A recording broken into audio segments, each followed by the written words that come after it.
이혼해라, 태준아. 다른 여자랑 재혼해서 아들을 보라. 강미령은 시댁 서재 밖에서 들려오는 시아버지의 차가운 목소리에 온몸이 얼어붙었습니다.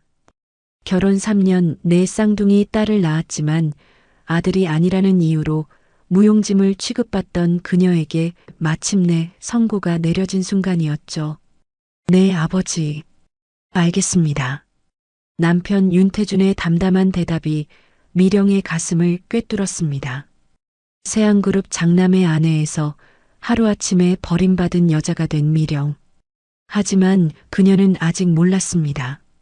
7년 후 자신이 글로벌 CEO가 되어 그들 앞에 다시 나타날 것이라는 사실을 말이죠. 그 전에 잠깐 1초만 투자해서 구독, 좋아요 버튼을 꾹 눌러주시면 영상 제작에 큰 힘이 됩니다. 지금 바로 시작하겠습니다. 아침 6시 강미령은 조용히 침대에서 일어났습니다. 옆에서 자고 있는 윤태준은 여전히 등을 돌린 채 잠들어 있었죠. 미령은 발소리가 나지 않게 조심스럽게 슬리퍼를 신고 방을 나섰어요. 세안그룹 본가의 거대한 복도를 걸으며 미령은 한숨을 내쉬었습니다. 결혼한 지 벌써 3년이 지났지만 이곳은 여전히 집이 아닌 감옥 같았어요. 특히 내 쌍둥이 딸을 낳은 후부터는 더욱 그랬죠. 미령아, 일찍 일어났네. 시어머니의 목소리였어요.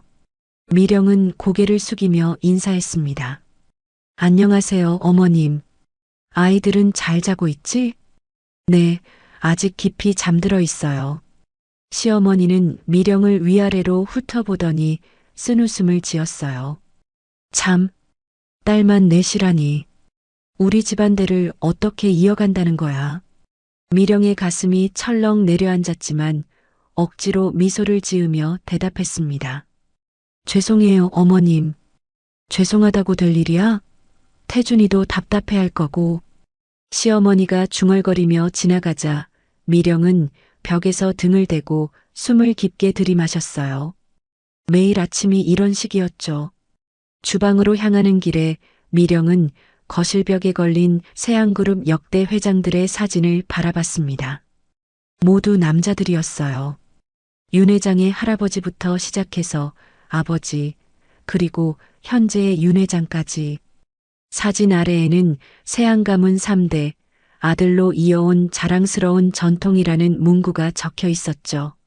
엄마, 미령이 돌아보니 막내딸 하나가 뛰어오고 있었어요. 일찍 일어난 건 이 아이뿐이었죠. 하나야, 왜 벌써 일어났어? 더 자야지. 엄마가 없어서 깼어. 엄마, 오늘도 슬픈 얼굴이야? 미령은 가슴이 찡해져서 딸을 꼭 안아줬습니다. 아니야, 엄마는 괜찮아. 우리 하나가 있어서 행복해. 그럼 웃어봐, 엄마. 미령은 억지로라도 환한 미소를 지어 보였어요. 딸 앞에서만큼은 약한 모습을 보이고 싶지 않았거든요. 오전 10시 세안그룹 본사에서는 임원회의가 열리고 있었습니다. 윤 회장이 단호한 목소리로 말했어요. 우리 그룹의 미래는 아들이 책임져야 한다. 이건 변할 수 없는 원칙이야. 윤태준은 고개를 끄덕이며 대답했습니다. 네, 아버지. 알고 있습니다. 그런데 언제까지 딸만 낳을 건가? 이 집안 사람들이 뭐라고 하는지 알아? 윤태준의 얼굴이 굳어졌어요. 아버지, 미령이도 노력하고 있습니다. 노력으로 되는 일이야? 차라리. 윤 회장이 말을 멈추고 한숨을 쉬었죠. 오후 2시 미령은 네 딸들과 함께 거실에서 그림을 그리고 있었어요. 둘째 둘이가 크레파스로 무언가를 열심히 그리고 있었죠. 엄마, 이거 봐. 우리 가족이야. 둘이가 그린 그림에는 미령과 네 딸만 있었어요. 윤태준의 모습은 없었죠. 아빠는 어디 있어? 둘이야? 아빠는 항상 바빠서 집에 없잖아. 미령의 마음이 아팠지만 뭐라고 말해야 할지 몰랐어요. 저녁 시간 식구들이 모두 모여 저녁을 먹고 있었습니다. 윤 회장이 윤태준을 바라보며 말했어요. 태준아, 내일 골프 치러 가자. 정 회장님이 좋은 이야기가 있다고 하시더군. 네, 아버지. 참, 태주야. 윤 회장이 딸 윤태주를 바라봤어요. 네, 아버지. 너는 언제 시집 갈 거냐? 36이면 늦었잖아. 아버지, 저는 회사 일이 더 중요해요. 회사 일도 좋지만 여자는 결혼해서 애 낳는 게 본분이지. 미령은 조용히 수저를 놓고 네 딸들을 바라봤어요. 아이들은 무슨 말인지 잘 모르는 듯 밥을 먹고 있었죠. 밤 11시, 미령은 화장실에서 몰래 친정 아버지에게 전화를 걸었습니다. 아빠, 미령아, 무슨 일이야? 목소리가 이상하네. 아빠, 나 정말 힘들어. 딸아, 그깟 재벌집이 뭐가 대단하다고. 내 능력과 내 아이들이 훨씬 값진 거야. 미령은 눈물을 훔치며 대답했어요. 고마워, 아빠. 아빠 목소리 들으니까 조금 나아진 것 같아. 미령아, 너무 참지만 말고 정말 안 되겠으면 집으로 와. 알겠지? 전화를 끊고 미령은 거울 속 자신을 바라봤습니다. 야위고 지친 얼굴이었어요. 이런 삶이 언제까지 계속될까 싶었죠. 다음 날 아침 미령은 또다시 조용히 일어나 같은 일상을 반복했습니다. 하지만 이날은 조금 달랐어요. 윤 회장이 윤태준에게 하는 말을 우연히 듣게 됐거든요. 그날 오후 미령은 네 딸들을 낮잠 재우고 나서 거실에서 책을 읽고 있었어요. 윤태준은 회사에 나가 있었고 집안은 조용했죠. 그런데 윤 회장의 서재에서 나오는 목소리가 들렸습니다. 태준아, 앉아라. 미령은 별 생각 없이 책장 넘기는 소리를 멈췄어요. 서재 문이 살짝 열려 있어서 목소리가 새어나오고 있었거든요. 네, 아버지. 이제 정말 결단을 내려야겠다. 윤 회장의 목소리가 평소보다 무거웠어요. 미령은 뭔가 심상치 않다는 걸 느꼈죠. 무슨 말씀이신지. 미령이 말이야. 결혼한 지 3년이 지났는데 아들은 커녕 딸만 넷이잖아. 미령의 손이 떨리기 시작했어요. 책을 놓고 귀를 기울였죠. 아버지, 미령이도 나름대로 노력하고 있습니다. 노력? 그게 노력이야? 우리 집안대를 누가 이어갈 건데? 윤 회장의 목소리가 점점 높아졌어요. 정 회장님 둘째 딸 말이야. 아직 결혼 안 했잖아. 28이고 명문대 나왔고 집안도 좋고. 미령은 숨이 막혔어요. 설마 하는 생각이 머릿속을 스쳤죠. 아버지, 그게 무슨. 이혼해라, 태준아. 윤 회장의 말이 미령의 가슴을 꿰뚫었어요. 책이 바닥에 떨어지는 소리가 났지만 서재 안두 사람은 듣지 못했죠. 아버지, 뭐가 그리 놀라워?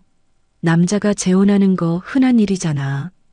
더군다나 대를 이어야 하는 상황이면 더욱 그렇고. 하지만 미령이가 뭐야? 우리 집안에 무슨 도움이 됐어? 딸만 낳고 집안 어른들 앞에서는 주눅만 들고. 미령은 벽에 등을 기대고 주저앉았어요. 온몸이 떨렸죠. 아버지, 그래도 미령이는 제 아내입니다. 아내? 아들 못 낳는 아내가 무슨 소용이야? 정 회장님도 우리 제안을 좋게 생각하고 계셔. 제안이요?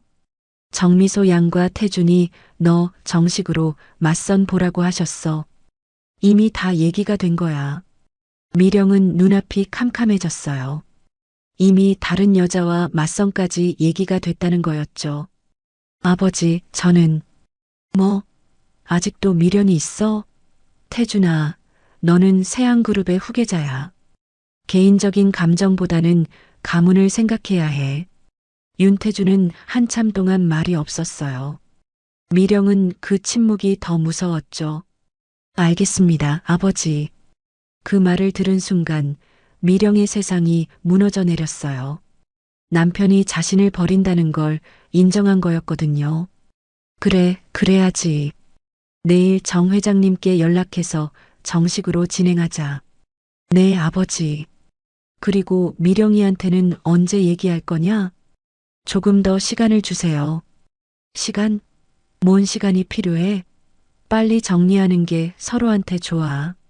미령은 더 이상 들을 수 없어서 조용히 자리에서 일어났어요. 비틀거리며 계단을 올라가 침실로 향했죠. 침실 문을 닫고 나서야 미령은 억눌렀던 눈물을 쏟아냈어요. 베개에 얼굴을 묻고 소리 없이 울었죠.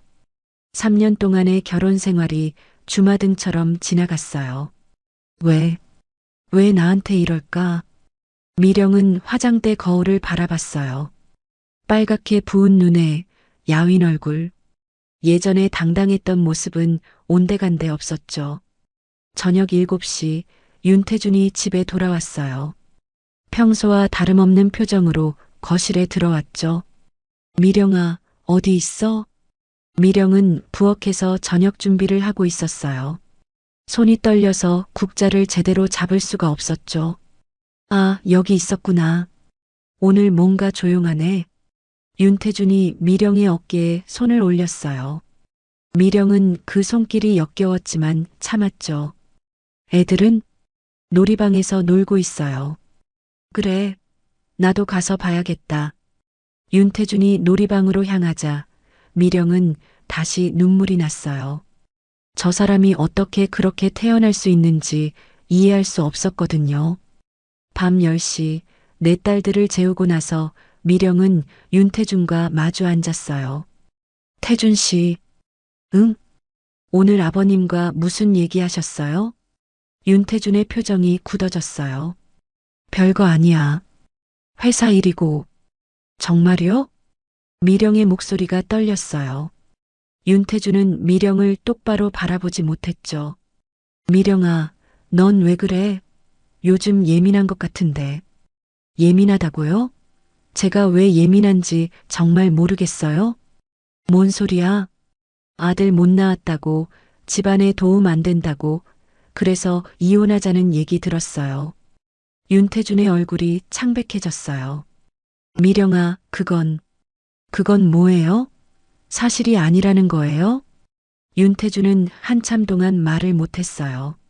그 침묵이 모든 걸 말해줬죠. 미령아, 미안해. 나도 어쩔 수 없어. 어쩔 수 없다고요? 미령이 소리쳤어요. 그제야 윤태준이 미령을 바라봤죠. 너도 알잖아. 우리 집안이 어떤지. 아버지가 그렇게 결정하시면. 그럼 나와 우리 딸들은 어떻게 되는 거예요? 딸들은 계속 봐줄게. 봐준다고요? 우리를 버리면서 봐준다는 게 뭐예요? 미령의 목소리가 점점 커졌어요. 윤태준은 당황해서 주위를 둘러봤죠. 조용히 해, 아이들께.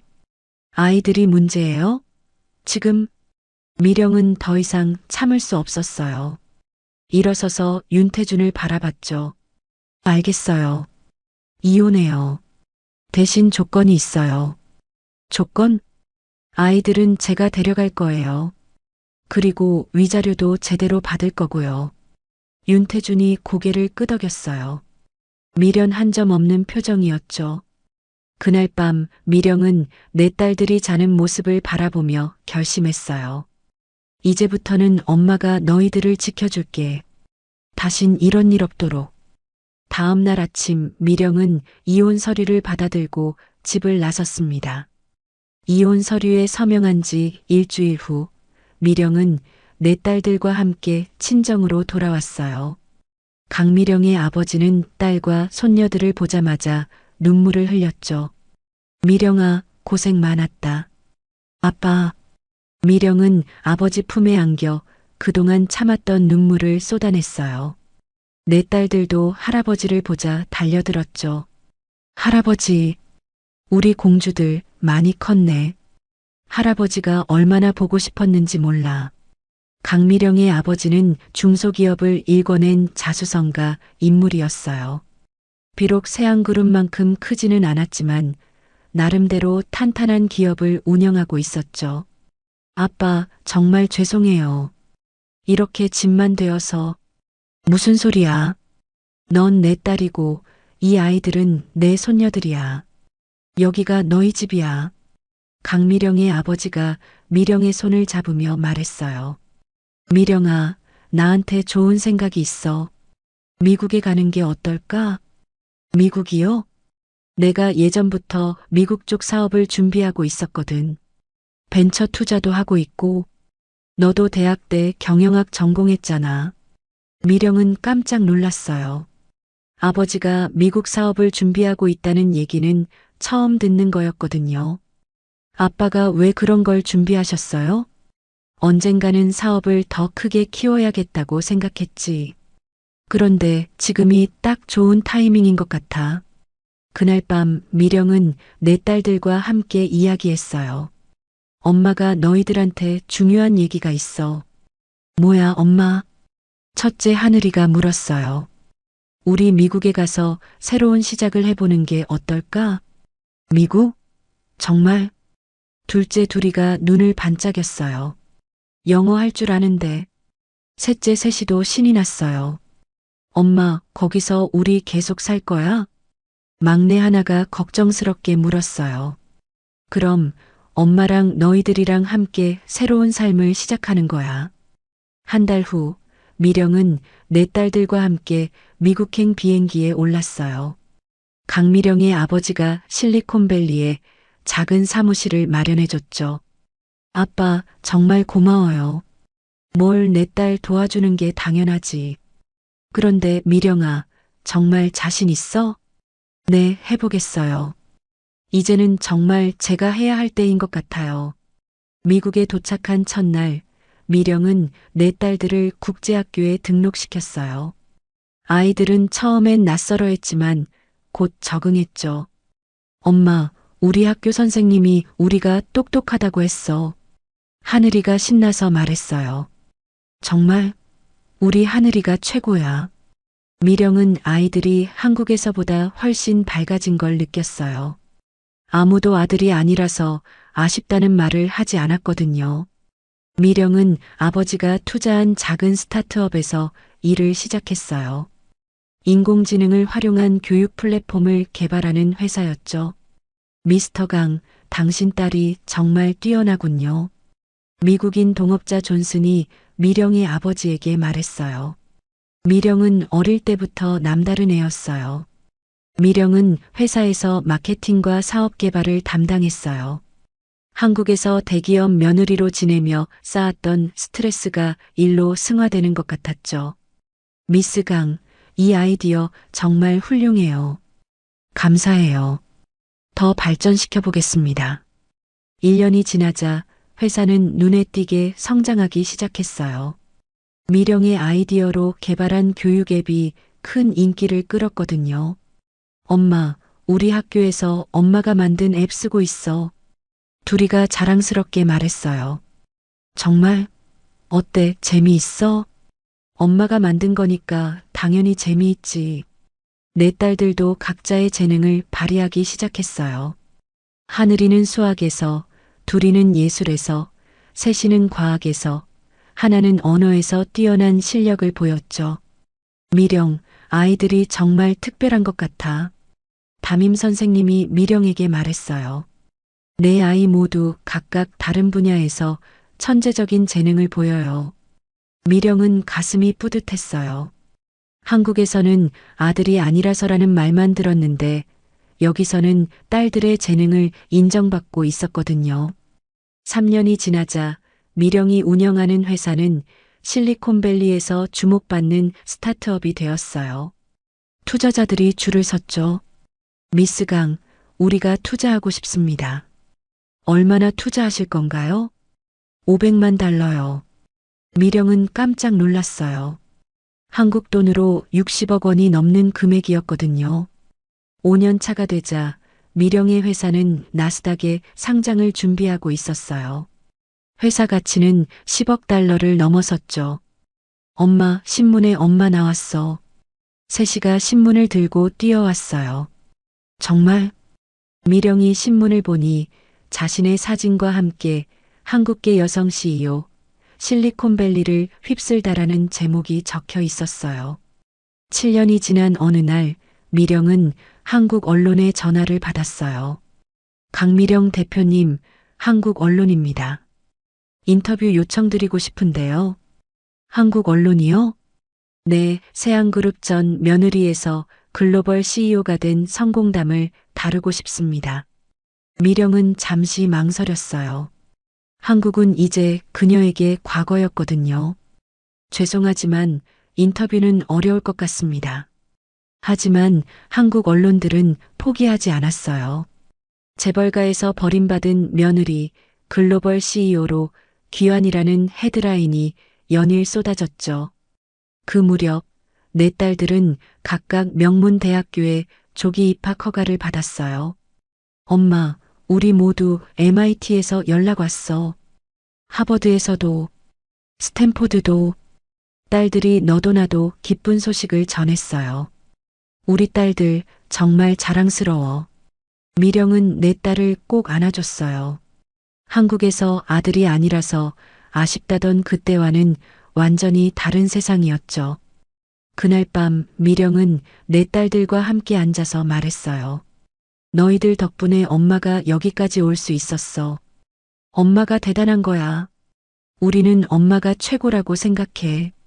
딸들의 말에 미령은 눈시울이 붉어졌어요. 7년 전 세안그룹에서 나올 때만 해도 상상할 수 없었던 일들이었거든요. 하지만 미령은 아직 모르고 있었어요. 한국에서 세안그룹이 큰 위기에 처해 있다는 것을, 그리고 자신에게 예상치 못한 제안이 올 거라는 것을 말이죠. 미령이 미국에서 성공 가도를 달리고 있을 때 한국의 세안그룹은 심각한 위기에 처해 있었어요. 윤 회장의 건강이 급속도로 악화되면서 그룹 내부에 균열이 생기기 시작했거든요. 아버지, 병원에 가셔야 해요. 윤태준이 아버지를 부축하며 말했어요. 윤 회장은 최근 들어 자꾸 어지럼증을 호소하고 있었죠. 괜찮다, 괜찮아. 회사 일이 더 급해. 아버지, 건강이 먼저예요. 하지만 윤 회장의 고집은 꺾이지 않았어요. 그런데 며칠 후 윤 회장이 회의 도중 쓰러지는 일이 벌어졌죠. 회장님, 빨리 구급차를. 응급실로 실려간 윤 회장의 진단 결과는 충격적이었어요. 뇌경색입니다. 다행히 생명에는 지장이 없지만 한동안 안정을 취하셔야 해요. 의사의 말에 윤태준은 절망했어요. 아버지가 쓰러진 상황에서 그룹을 혼자 이끌어가야 했거든요. 그런데 윤태준에게는 더 큰 문제가 있었어요. 그동안 추진했던 여러 사업들이 연달아 실패하고 있었거든요. 대표님, 중국 법인 적자가 심각합니다. 동남아 진출 프로젝트도 무산됐고요. 신규 사업부도 손실이 계속 늘고 있습니다. 임원들의 보고를 들으며 윤태준은 머리가 지끈거렸어요. 어떻게 된 거야? 다 잘 될 거라고 했잖아. 죄송합니다, 대표님. 시장 상황이 예상보다. 변명은 그만하고 대책을 세워. 윤태준이 소리쳤지만 이미 엎질러진 물이었어요. 한편 윤태준은 이런 상황을 기회로 보고 있었어요. 오빠가 실패를 거듭하는 동안 자신의 입지를 넓혀가고 있었거든요. 오빠, 이번 사태는 정말 심각해. 윤태주가 윤태준의 사무실로 찾아왔어요. 무슨 소리야? 주주들이 웅성거리고 있어. 경영진 교체 얘기까지 나오고 있다고. 윤태준의 얼굴이 굳어졌어요. 그런 얘기가 나와? 오빠가 모르는 사이에 많은 일들이 벌어지고 있어. 윤태준은 겉으로는 걱정하는 척했지만 속으로는 오빠가 무너지기를 바라고 있었어요. 바로 그때 예상치 못한 소식이 들어왔어요. 대표님, 큰일 났습니다. 비서가 급하게 들어왔어요. 왜 그래? 미국에서 연락이 왔는데 강미령 씨 회사에서 우리 그룹 인수 의사를 타진해 왔습니다. 뭐라고? 윤태준은 귀를 의심했어요. 자신이 버린 전 아내가 자신의 회사를 사겠다고 나선 거였거든요. 확실해? 네, 공식 문서도 왔습니다. 윤태주는 문서를 받아들고 읽어봤어요. 분명 강미령의 이름이 CEO로 적혀 있었죠. 이게 정말 미령이가 운영하는 회사야? 네, 현재 미국 나스닥에 상장되어 있고 시가총액이 50억 달러입니다. 윤태주는 현기증이 났어요. 한국 돈으로 6조 원이 넘는 회사를 미령이 운영하고 있다는 게 믿어지지 않았거든요. 그 소식은 곧 윤 회장에게도 전해졌어요. 전현이 뭐라고? 병상에서도 윤 회장은 격분했어요. 우리 그룹을 사들이겠다고? 네, 아버지. 정식 제안서가 왔습니다. 말도 안 돼. 딸만 낳은 년이 어떻게. 윤 회장이 흥분하자 간병인이 말렸어요. 회장님, 진정하세요. 혈압 올라갑니다. 한편 세안그룹 친척들 사이에서도 난리가 났어요. 미령이가 정말 그렇게 성공했다고? 세상에, 우리가 내쫓은 며느리가. 그러게 말이야. 그때 너무 심하게 했나? 친척들은 후회와 당황이 뒤섞인 반응을 보였어요. 그런데 윤태주만은 달랐어요. 이 상황을 자신에게 유리하게 활용할 방법을 생각하고 있었거든요. 오빠, 이번 기회에 정말 심각하게 생각해 봐야 할 것 같아. 무슨 얘기야? 미령 언니가 돌아오는 것도 나쁘지 않을 수 있어. 윤태주는 동생을 의심스럽게 바라봤어요. 너 뭔 생각이야? 생각해봐. 지금 우리 그룹 상황이 어때? 미령 언니 회사가 우리를 인수하면 최소한 파산은 면할 수 있잖아. 하지만 더군다나 미령 언니 딸들, 우리 조카들 아니야? 혈육인데. 윤태주의 말에 윤태주는 흔들렸어요. 실제로 회사 상황이 너무 나빴거든요.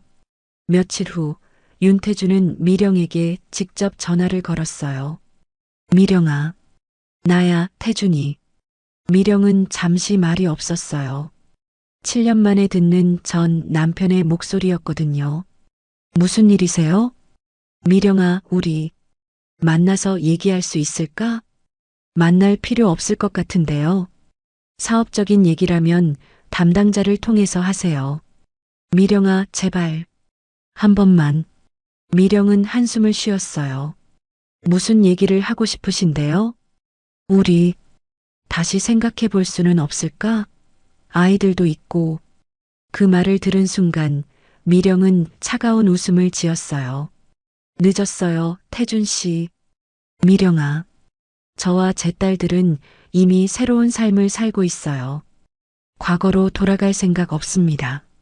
하지만 미령아, 나도 그때 어쩔 수 없었어. 아버지가 어쩔 수 없었다고요? 그럼 지금은 어쩔 수 있다는 거예요? 윤태주는 할 말이 없었어요. 사업 얘기라면 정식 절차를 통해서 하세요. 저는 감정적으로 판단하지 않거든요. 미령이 전화를 끊자 윤태주는 한동안 멍하니 앉아 있었어요. 그때 윤태주가 들어왔어요. 오빠 어떻게 됐어? 거절당했어. 역시 그럴 줄 알았어. 미령 언니가 그렇게 호락호락한 사람이 아니잖아. 윤태주는 속으로 미소를 지었어요. 이제 자신의 계획을 실행할 때가 온 거였거든요. 오빠, 그럼 이제 정말 심각하게 생각해 봐야겠어. 회사를 살릴 방법을. 무슨 좋은 생각이라도 있어? 있어. 하지만 오빠가 용기를 내야 해. 윤태주의 눈에 이상한 빛이 돌았어요. 하지만 윤태주는 그걸 눈치채지 못했죠. 한편 미령은 내 딸들에게 한국 상황을 설명했어요. 엄마, 정말 아빠가 전화했어? 하늘이가 물었어요. 응, 그런데 우리는 더 이상 그 사람들과 상관없어. 엄마가 결정하는 게 맞아.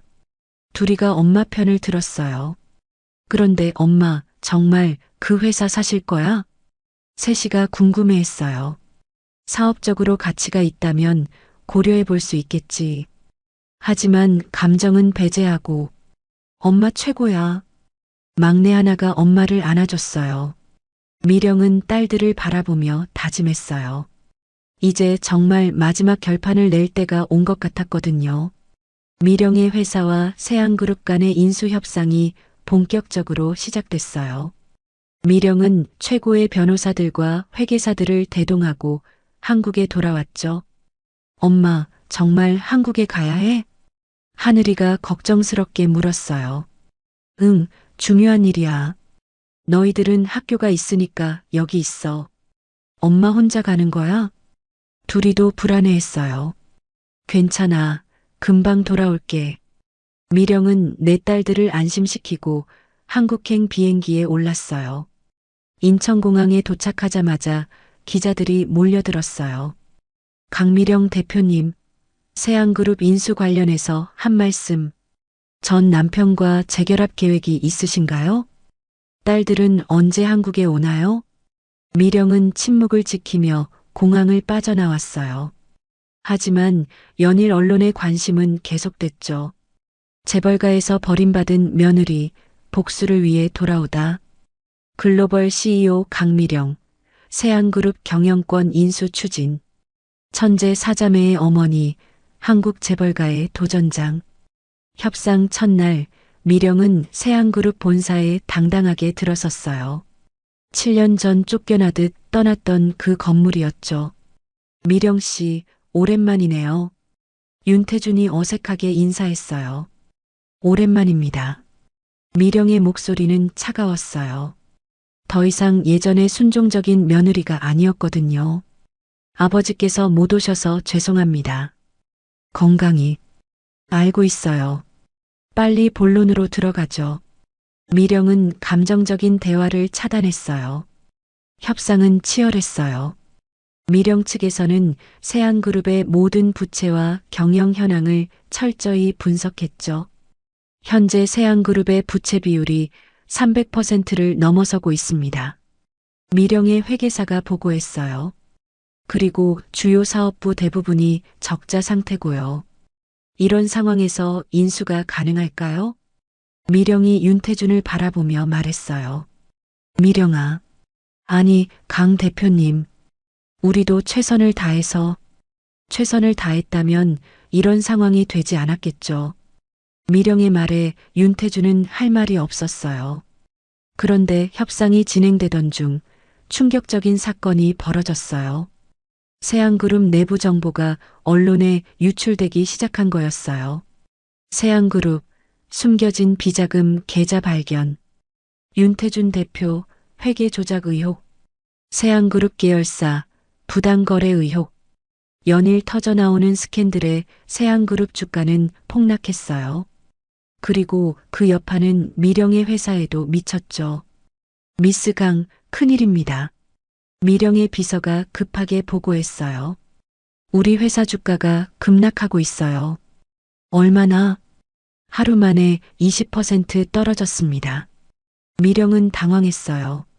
세안그룹과의 연관성 때문에 자신의 회사까지 타격을 받은 거였거든요. 한국 언론에서 우리가 세안그룹과 결탁해서 주가 조작을 한다는 기사가 나왔어요. 뭐라고? 미령은 기사를 확인했어요. 완전히 사실무근이었지만 이미 시장에는 부정적인 인식이 퍼지고 있었죠.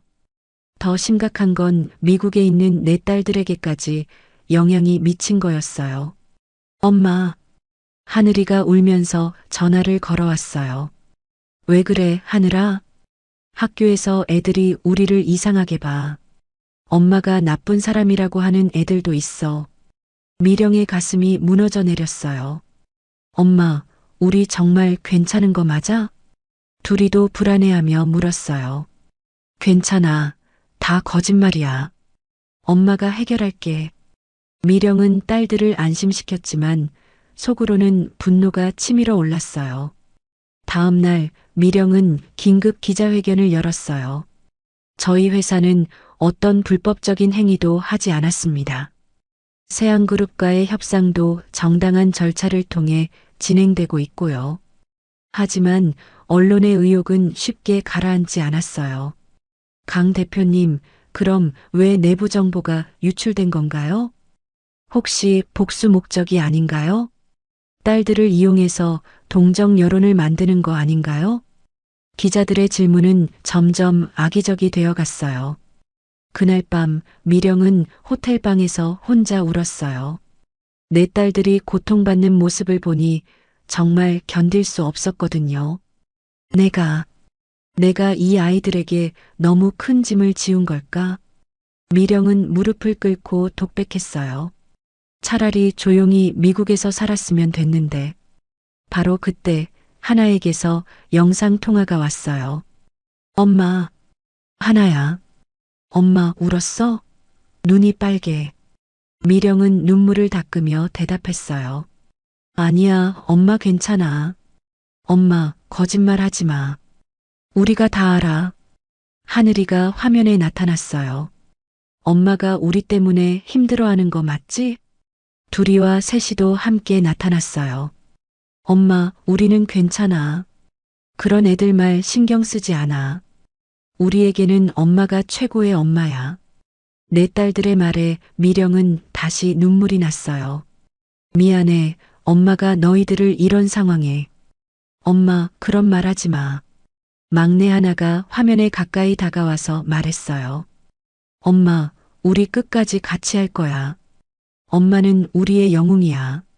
그래, 우리는 엄마 편이야. 엄마가 하는 일이 옳은 거라고 믿어. 우리 모두 함께 이겨내자. 내 딸들의 격려에 미령은 다시 용기를 얻었어요. 고마워, 내 딸들. 엄마가 꼭 이 일을 해결할게. 전화를 끊고 나서 미령은 결심했어요. 이제 정말 누가 뒤에서 자신을 망가뜨리려 하는지 알아내야겠다고 말이죠. 다음 날 아침 미령은 사립탐정을 고용했어요. 정보 유출의 진짜 배우를 찾아주세요. 알겠습니다. 며칠만 시간을 주시면.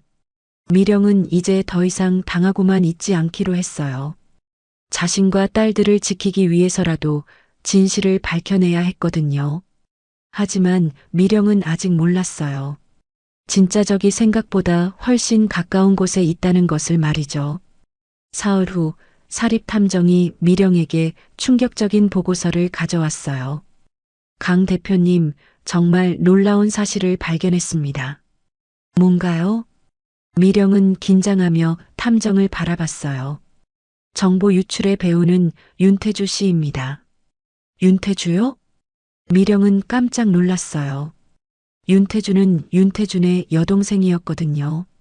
네, 그리고 더 충격적인 건 이번 일이 처음이 아니라는 겁니다. 탐정이 서류를 펼쳐 보였어요. 윤태주 씨는 지난 3년 동안 체계적으로 오빠인 윤태준 씨를 실권에서 몰아내려고 했습니다. 무슨 뜻인가요? 세안그룹의 연이은 사업 실패들. 사실 대부분이 윤태주 씨의 계획적인 방해 공작이었어요. 미령은 믿을 수 없었어요. 중국 법인 실패도 윤태주 씨가 내부 정보를 경쟁사에 흘린 거였고 동남아 진출 무산도 마찬가지였습니다. 그럼 윤태주가 일부러 자기 오빠를. 네, 그리고 대표님께서 인수 제안을 하시자 이걸 기회로 삼아서 아예 그룹 전체를 무너뜨리려고 한 겁니다. 미령은 온몸에 소름이 돋았어요. 윤태주 씨의 계획은 이렇습니다.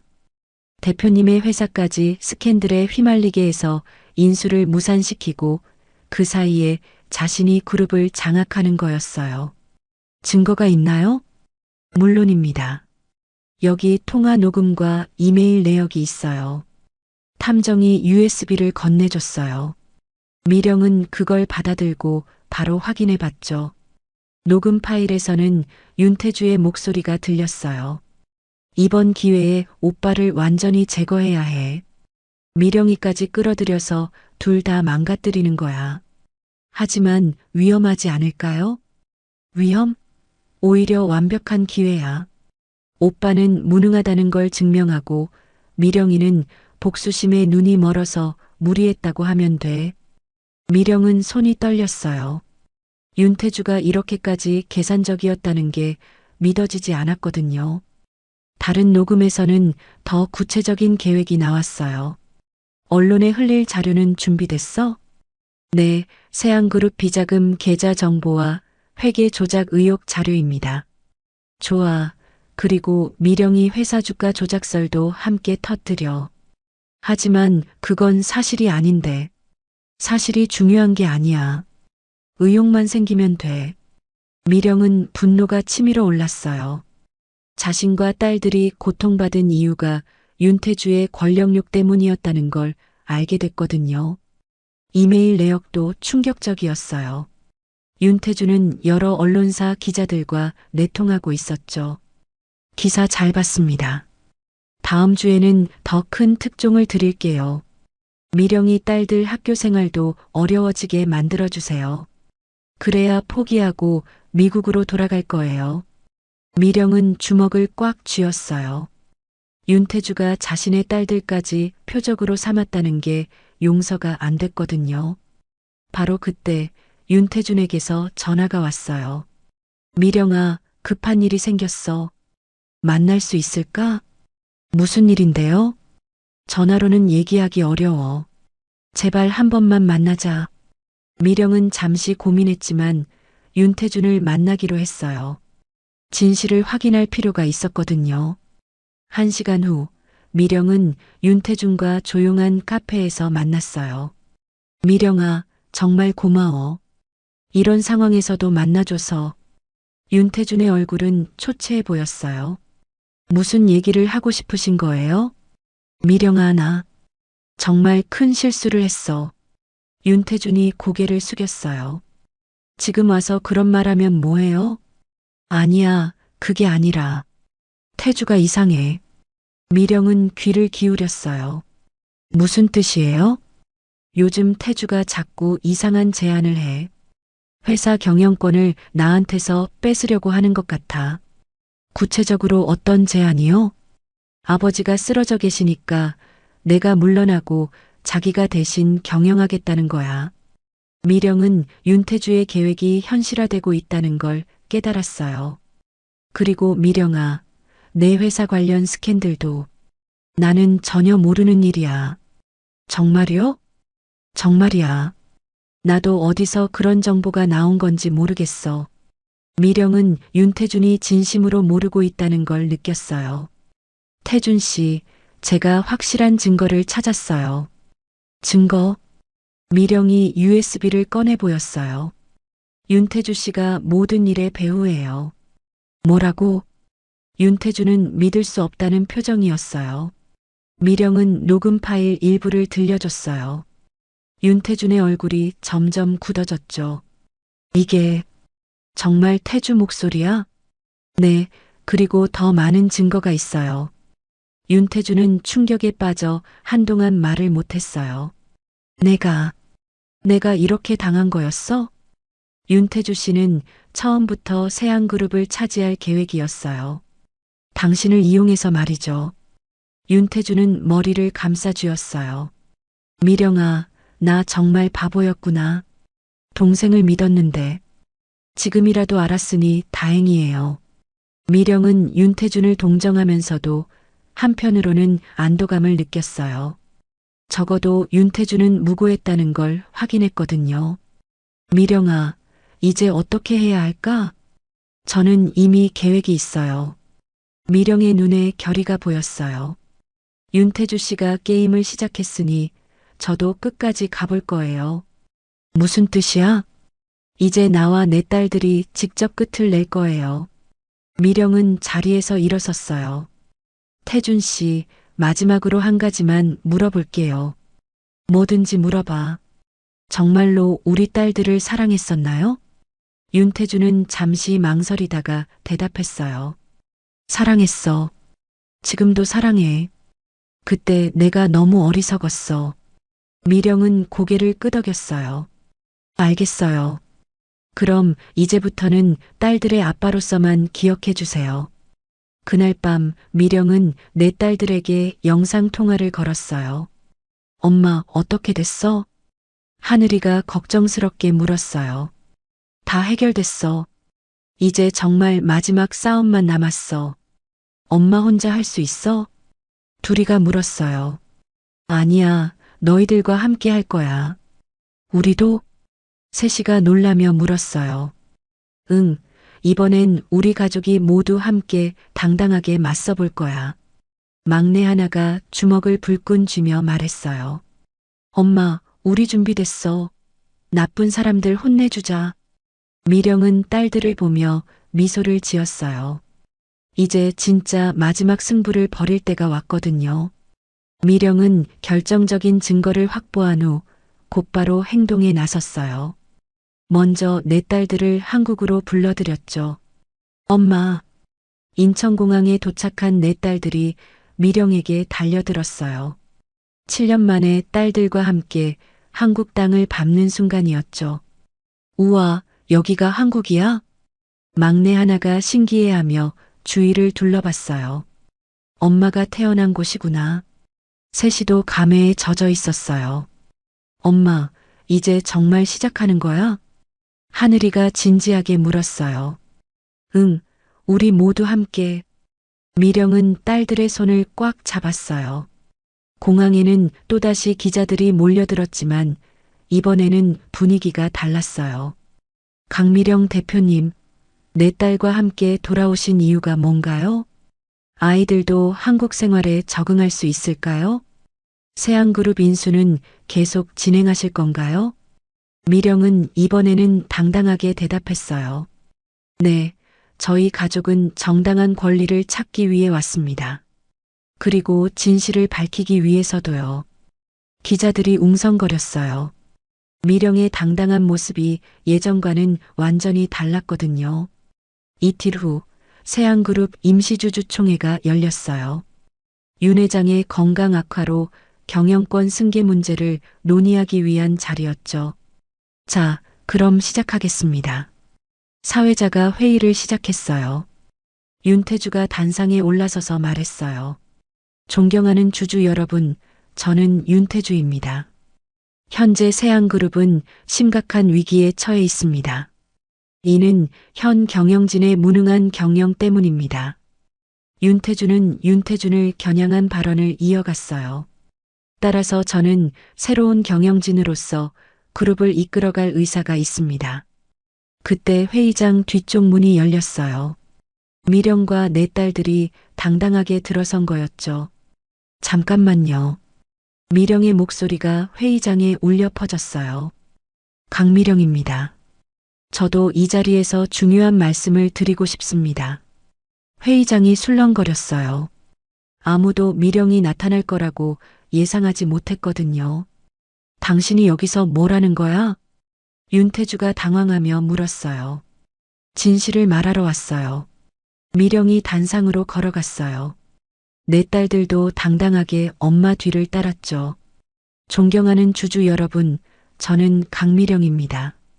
세안그룹 전 며느리이자 현재 글로벌 기업 CEO입니다. 미령의 목소리는 떨림없이 분명했어요. 오늘 이 자리에서 여러분께 중요한 진실을 알려드리고자 합니다. 윤태주의 얼굴이 굳어졌어요. 세안그룹이 현재 위기에 처한 이유는 경영진의 무능 때문이 아닙니다. 뭐라고? 주주들이 웅성거렸어요.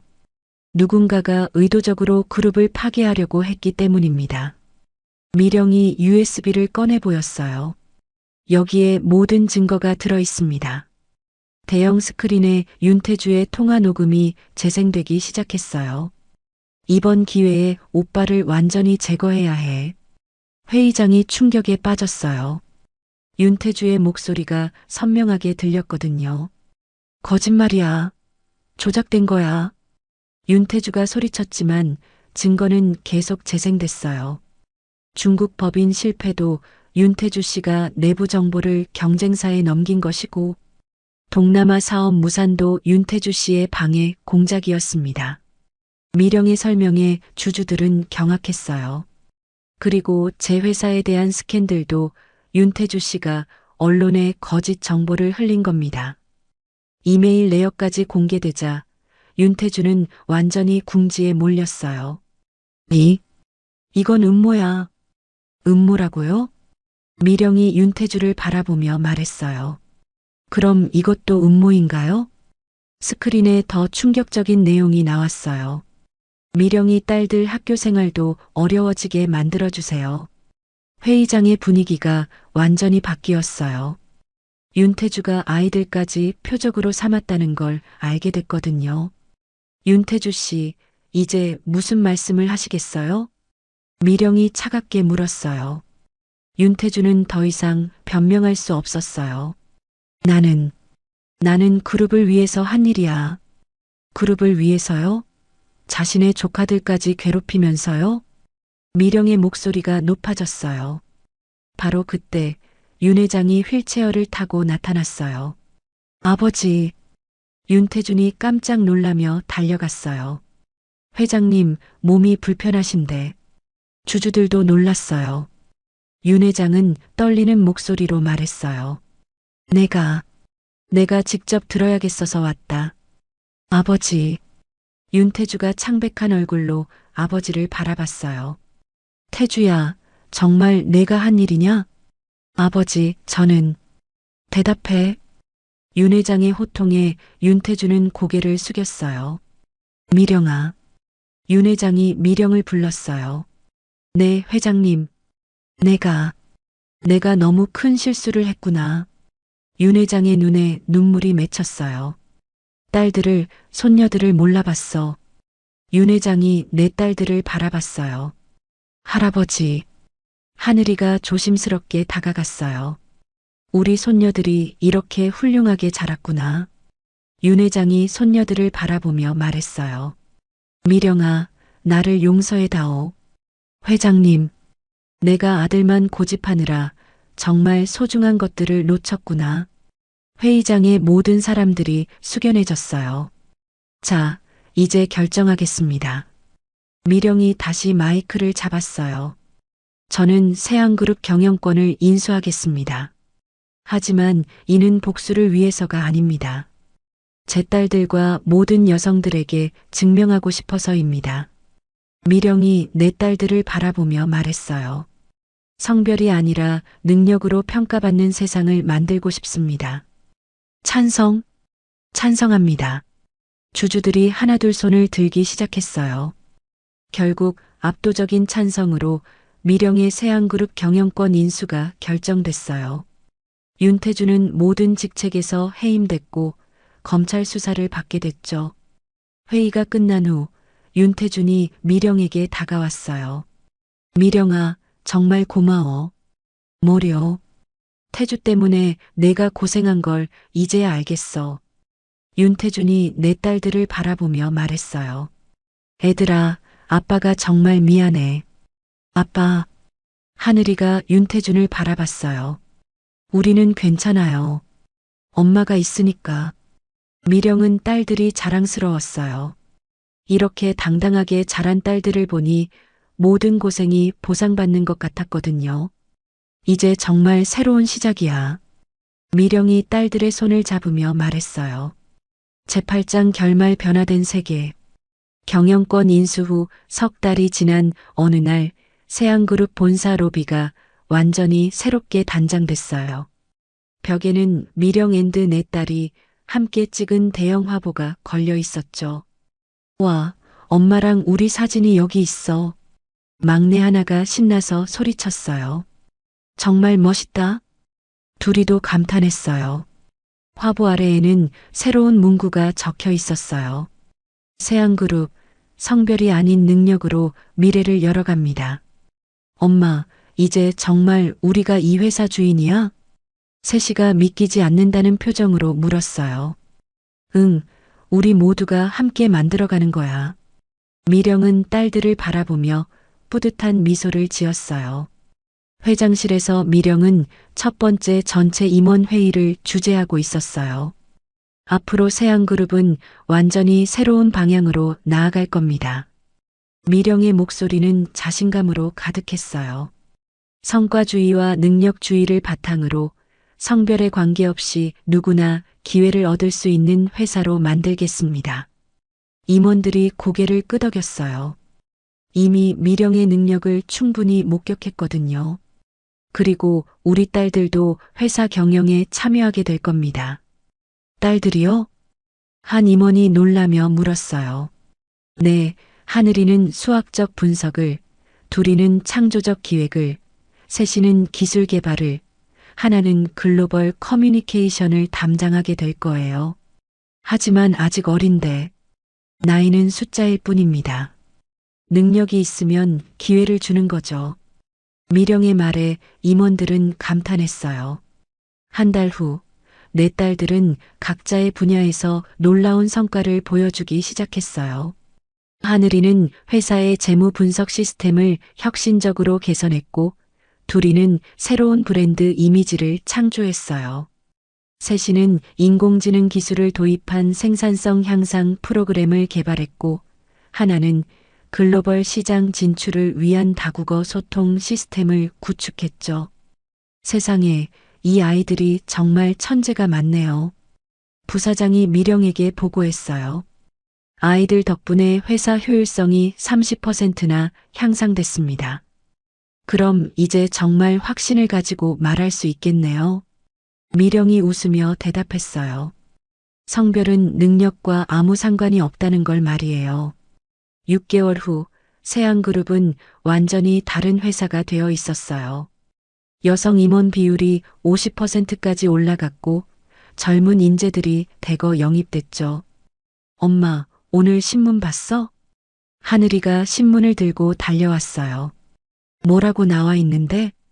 세안그룹 혁신적 경영으로 매출 신기록 달성이래.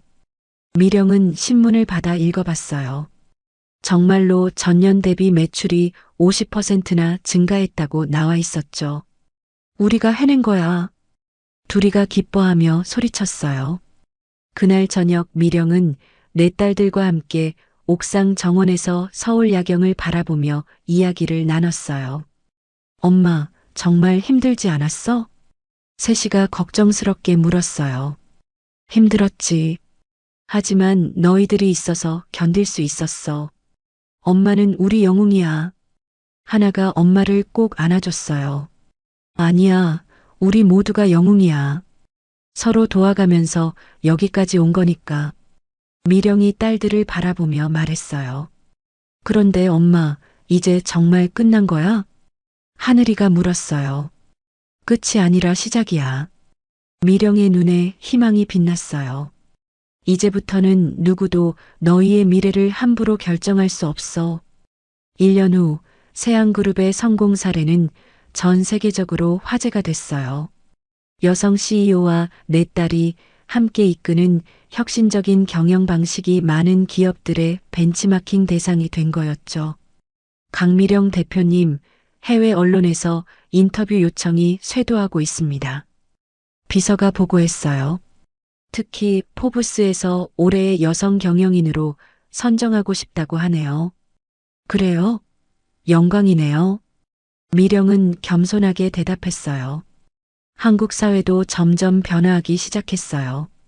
다른 기업들도 성별에 관계없이 능력 있는 인재를 등용하기 시작했고, 아들이 아니어도 기업을 훌륭하게 이끌 수 있다는 인식이 퍼져가고 있었죠. 어느 날 윤 회장이 미령을 찾아왔어요. 건강이 많이 회복된 모습이었죠. 미령아, 고맙다. 무슨 말씀을 하시는 거예요? 내가 우리 그룹을 이렇게 훌륭하게 만들어줘서. 윤 회장이 진심으로 감사를 표했어요. 그리고 내가 얼마나 어리석었는지도 깨닫게 해줘서. 회장님, 미령아, 너와 손녀들 덕분에 내가 정말 중요한 걸 배웠어. 윤 회장이 내 딸들을 바라보며 말했어요. 아들이든 딸이든 가족이 서로 사랑하고 지지하는 게 가장 중요하다는 걸 말이야. 내 딸들도 할아버지를 따뜻하게 바라봤어요. 이제는 진짜 가족이 된 것 같았거든요. 그해 연말, 미령은 대한민국 정부로부터 여성 리더십 발전 공로상을 수상했어요. 시상식장에는 네 딸들이 함께 참석했죠. 이 상을 받게 되어 영광입니다. 미령이 수상 소감을 말했어요. 하지만 이 상은 저 혼자만의 것이 아닙니다. 제 네 딸들과 저를 믿고 지지해준 모든 분들의 상입니다. 박수가 터져 나왔어요. 그리고 무엇보다 아직도 성별 때문에 차별받는 모든 여성들에게 이 상을 바치고 싶습니다. 여러분도 분명히 할 수 있습니다. 포기하지 마세요. 미령의 말에 청중들은 감동했어요. 시상식이 끝난 후 미령은 네 딸들과 함께 집으로 돌아왔어요. 엄마, 정말 자랑스러워. 우리 엄마가 최고야. 딸들이 너도 나도 엄마를 칭찬했어요. 고마워, 내 딸들. 너희들이 있어서 엄마가 여기까지 올 수 있었어. 미령이 딸들을 한 명씩 안아주며 말했어요. 이제부터 우리는 더 많은 사람들에게 희망을 주는 사람이 되자. 엄마처럼? 하나가 물었어요.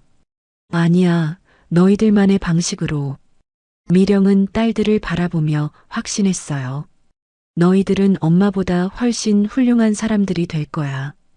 마지막 장면, 미령은 네 딸들과 손을 맞잡고 새로운 내일을 향해 걸어갔어요.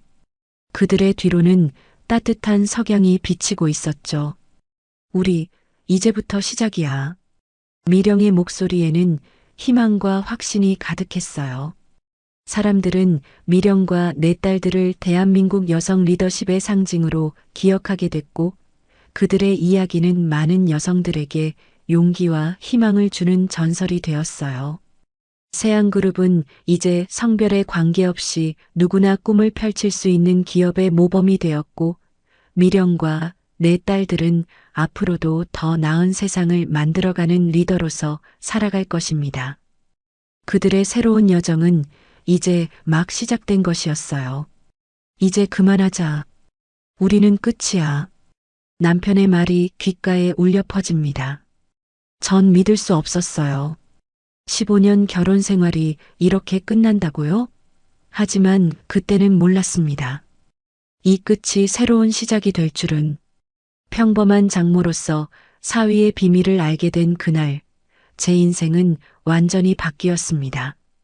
딸이 없을 때만 샤워하는 사위, 그리고 그 욕실 안에서 들려오는 낯선 여자의 웃음소리. 문틈으로 모든 것을 목격한 순간, 저는 이 가족의 운명이 제 손에 달려있다는 것을 깨달았습니다. 그 전에 잠깐 1초만 투자해서 구독, 좋아요 버튼을 꾹 눌러주시면 영상 제작에 큰 힘이 됩니다. 지금 바로 시작하겠습니다. 오늘도 창문 너머로 들어오는 햇살에 눈을 뜹니다. 저는 58세 주부 김명숙입니다. 우리 집 바로 옆에는 결혼 3년 차인 딸 지연이가 살고 있어요. 80년대 지어진 다세대 주택 이웃으로 사는 건 제 욕심이었습니다. 결혼해도 딸은 가까이서 봐야지. 신혼집 구할 때 그렇게 설득했죠. 아침 6시 밥솥에서 흰쌀밥 냄새가 올라오고 있습니다. 옛날엔 시어머니가 눈에 안 차서 괴로웠는데 이제는 제가 사위를 지켜보는 장모가 되었네요. 사위 정우는 공무원입니다. 구청에 다니는데 성실하고 말수적은 청년이에요. 키가 크고 마른 체형의 안경을 쓰고 다니죠. 늘 딸을 잘 챙겨주는 모습이 믿음직스러웠습니다. 그런데 요즘 이상한 점이 하나 있어요. 어머니, 저 먼저 출근할게요. 정우가 넥타이를 매며 인사합니다. 지연이는 은행에 다니는데 오늘은 휴가를 내고 친구를 만나러 간다고 했어요. 그래, 밥은 먹고 가니? 네, 지연이가 차려줬어요. 사위는 별말 없이 현관문을 닫고 나갑니다. 저는 창문으로 그 뒷모습을 바라봤죠. 참 이상해요. 딸과 함께 있을 땐 절대 샤워하지 않는 사위. 오직 딸이 외출했을 때만 늦은 밤 혼자 욕실에 들어가곤 합니다. 처음엔 별 생각 없었어요. 남자들은 다들 그런가 보다 했죠. 하지만 문득 왜 그럴까? 라는 의심이 들기 시작했어요. 결혼한 지 3년이 넘었는데 아직도 아내 앞에서 샤워를 꺼린다니. 그것도 늘 밤 11시나 12시 지연이가 잠들거나 없을 때만 샤워한다는 게 이상했습니다. 어머니, 저 다녀올게요. 지연이가 예쁘게 화장하고 현관에 서 있습니다. 어디 가는데? 수진이랑 점심 먹기로 했어요. 초등학교 때부터 친구였던. 아, 그 아이. 잘 지내니? 네, 요즘은 언니네 집일도 도와준대요. 가사도우미처럼.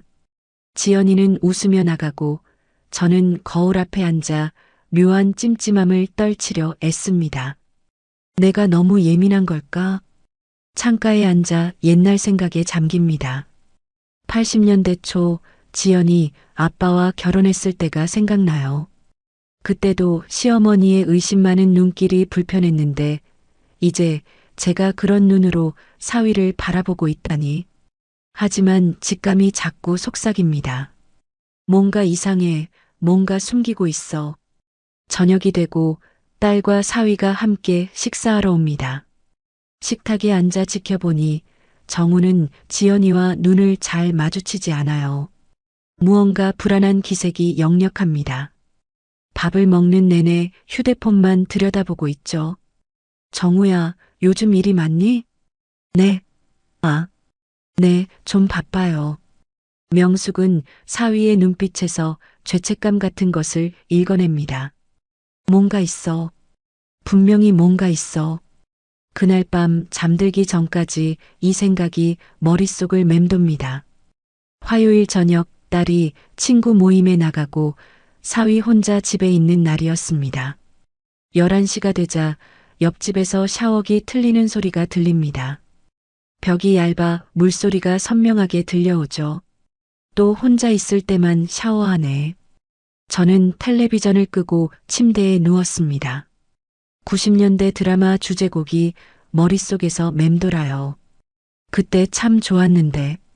그런 생각을 하며 잠이 들려는 찰나 옆집에서 이상한 소리가 들려왔습니다. 웃음소리, 그것도 두 사람? 벌떡 일어나 귀를 기울입니다. 분명 정우 혼자 있는 날인데 여자 웃음소리가 들려오는 것 같아요. 침대에서 내려와 집안을 서성입니다. 벽에 귀를 대보지만 잘 들리지 않아요. 결국 현관문을 조용히 열고 딸네 집 앞으로 향했습니다. 딸에게는 비상키가 있어요. 하지만 그걸 쓰기 전에 먼저 귀를 대봤죠. 욕실 쪽에서 확실히 두 사람의 목소리가 들립니다. 조용히 해. 들키면 큰일 나. 정우의 낮은 목소리입니다. 그래도 이렇게 몰래 만나니까 짜릿하다. 낯선 여자의 목소리. 순간 머리가 하얘지는 느낌이었어요. 심장이 빠르게 뛰기 시작했습니다. 손이 덜덜 떨렸죠. 설마, 바람? 집으로 돌아와 밤새 뒤척였습니다. 생각해보니 요즘 사위의 행동이 수상했어요. 늦게 들어오는 날이 잦아졌고 주말에도 급한 일이 있다며 외출하곤 했죠. 예전에는 딸과 함께 시장에 가서 장을 봐주곤 했는데 이제는 그런 모습도 보기 힘들어요. 다음 날 아침 일찍 일어나 딸네 집 앞을 지나가는데 누군가 나오는 소리가 들렸습니다. 문이 열리고 나온 건 지연이의 초등학교 친구 수진이었어요. 예전에 몇 번 본 적 있는 아이입니다. 30대 초반 날씬한 몸매에 긴 생머리를 한 여자죠. 아, 어머니. 안녕하세요. 수진은 저를 보고 놀란 듯 인사했습니다. 수진이네. 이 시간에 웬일이니? 아, 지연이 부탁으로 청소 좀 도와주러 왔어요. 제가 요즘 이것저것 집안일 도와주고 있거든요. 그녀의 목소리가 어젯밤 들은 그 목소리와 비슷한 것 같았습니다. 가슴이 철렁 내려앉았어요. 그렇구나. 지연이는 아직 출근 안 했나 봐요. 저는 먼저 가볼게요. 수지는 서둘러 인사하고 가버렸습니다. 뭔가 이상한 느낌이 들었어요. 집 안으로 들어가 지연이에게 전화를 걸었죠. 지연아, 잘 지내니? 네, 어머니. 무슨 일 있으세요? 아니, 그냥. 수진이 잘 지내냐고. 네. 수진이요? 잘 지내죠. 왜요? 그냥. 문득 생각나서. 요즘도 자주 만나니? 가끔요. 왜 갑자기 수진이를 물으세요? 전화를 끊고 깊은 한숨을 내쉬었습니다. 뭔가 이상해요. 수진이 지연이 부탁으로 왔다면서 지연이는 아무것도 모르는 듯 했습니다. 이제부터 정우와 수진을 주시하기로 마음먹었어요. 가게 앞, 골목, 주차장, 그들의 모습을 포착하려 노력했습니다. 하지만 정우와 수진은 교묘하게 증거를 남기지 않았어요. 늘 따로 다니고 공개적인 장소에선 전혀 친분을 드러내지 않았죠. 한 달이 지났습니다. 밤마다 귀를 기울이고 낮에는 두 사람을 감시하느라 지쳐갔어요. 결국 남편에게 고민을 털어놓았습니다. 여보, 나 요즘 정우가 이상해. 뭐가? 수진이랑 뭔가 있는 것 같아. 어? 무슨 소리야? 정우, 그런 애 아니잖아. 내가 들었다니까. 분명히 둘이 욕실에서. 여보, 괜히 가정 깨지게 만들지 마. 오해일 수도 있잖아. 남편은 대수롭지 않게 넘기고 텔레비전만 보고 있었습니다. 하지만 저는 알았어요. 뭔가 잘못됐다는 것을, 무언가 진실이 있다는 것을. 점점 말라가는 딸의 모습이 눈에 들어왔습니다. 예전처럼 밝게 웃지 않고 눈빛도 흐릿해진 것 같았어요. 무슨 일이 있는 걸까? 정말 정우가. 새벽녘 다시 한번 옆집에서 들려오는 웃음소리에 눈을 떴습니다. 이번엔 놓치지 않을 거예요. 진실을 밝혀낼 때가 왔습니다. 금요일 밤 딸아이가 회식이 있다며 늦게 들어온다고 했습니다. 사위는 평소처럼 일찍 귀가했고 저는 마당에서 빨래를 거두며 그의 모습을 흘끔거렸어요. 평소와 다른 점은 없었지만 휴대폰을 보며 미소 짓는 모습이 눈에 띄었습니다. 어머니, 저 들어갑니다. 그래, 저녁은? 아, 먹었어요. 사위는 서둘러 집으로 들어갔고 저는 빨래를 접으며 시간을 보냈어요. 90년대 초 우리 지연이가 어렸을 때 이렇게 빨래를 널며 키웠는데 세월이 참 빠르네요. 밤 10시 딸에게서 전화가 왔습니다. 어머니, 저 오늘 수진이네서 자고 올게요. 늦게 끝나서요. 그래, 정우한테는 말했니? 네, 문자 보냈어요. 전화를 끊고 창밖을 바라봤어요. 이상하게 가슴이 두근거립니다. 딸이 없는 밤. 지금까지의 패턴대로라면 정우는 또 늦은 밤 샤워를 할 테고, 그리고 어쩌면 수진이 또 올지도 모르죠. 11시가 되자 옆집에서 샤워기 틀리는 소리가 들립니다. 가만히 귀를 기울여 보니 이번에도 두 사람의 목소리가 들려오는 것 같아요. 저는 용기를 내어 비상키를 들고 딸네 집으로 향했습니다. 현관문을 조용히 열고 들어갔어요. 텔레비전이 켜져 있고 욕실에서는 물소리와 함께 낮은 웃음소리가 들립니다. 발소리를 죽이며 욕실 앞으로 다가갔죠. 이번 주말에 지연이 출장 간대. 그때 만날까? 정우의 목소리였습니다. 좋아. 그냥 도망가자, 우리 둘이. 수진의 목소리. 분명했어요. 저는 끝내 참지 못하고 몰래 문틈을 엿봤습니다. 하지만 보인 건 상상 초월의 광경이었어요. 욕실 안에 사위 정우가 수진과 함께 있었습니다. 둘은 샤워기를 틀어놓고 속삭이며 키스를 나누고 있었죠. 심장이 미친 듯이 뛰었습니다. 눈앞이 새하얘지고 다리에 힘이 풀려 주저앉을 뻔했어요. 그동안의 의심이 현실이 되어 눈앞에 펼쳐진 순간이었습니다. 내 딸한테 감히 목구멍까지 올라온 비명을 삼키며 방으로 돌아갔어요. 머릿속이 복잡했습니다. 어떻게 해야 할까?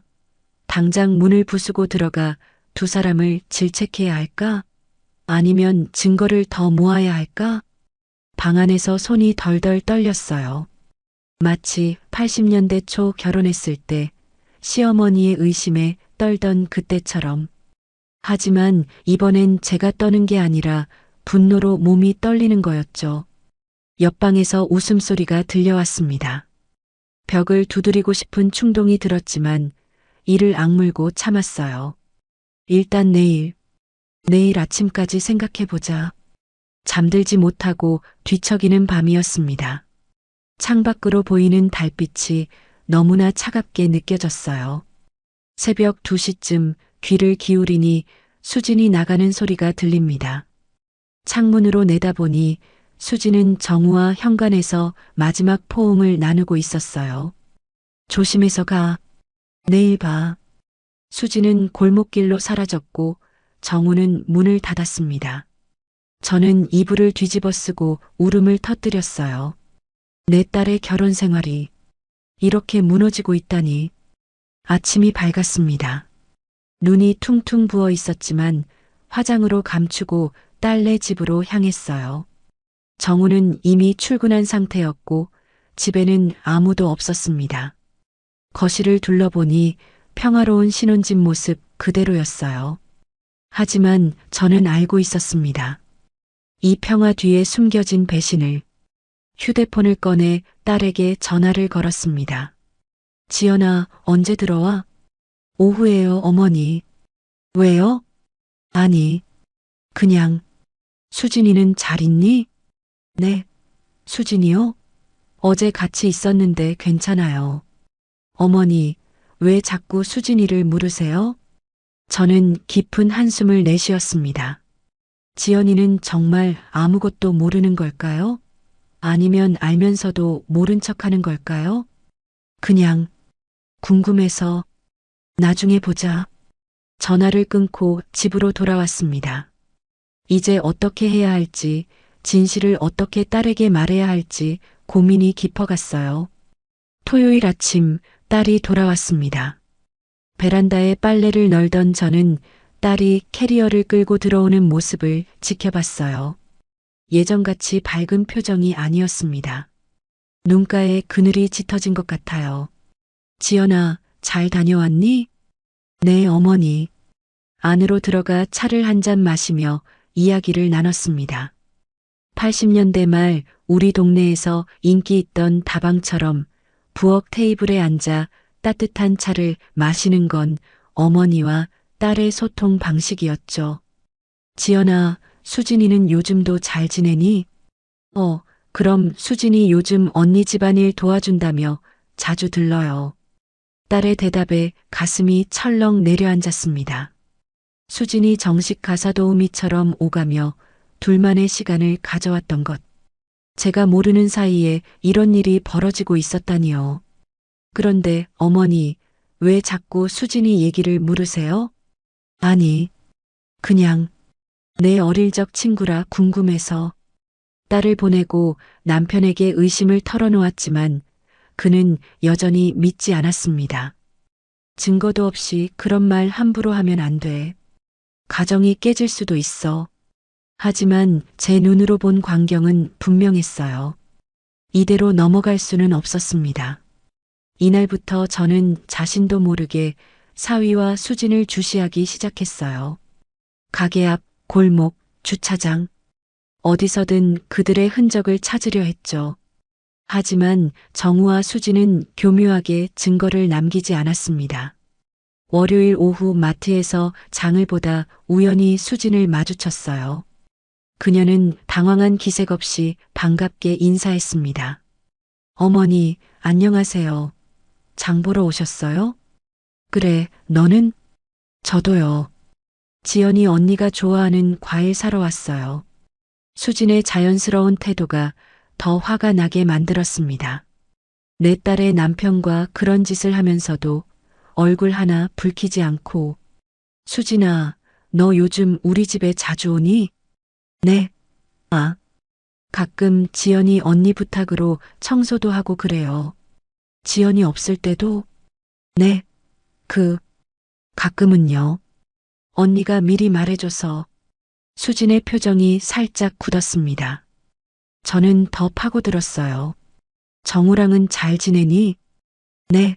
아, 뭐. 그냥 언니 남편이니까 인사하고 그러죠.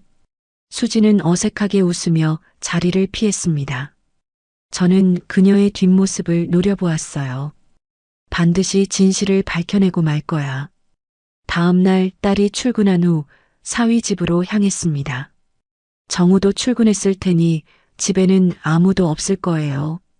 비상키로 문을 열고 들어가 집안을 살펴보기 시작했죠.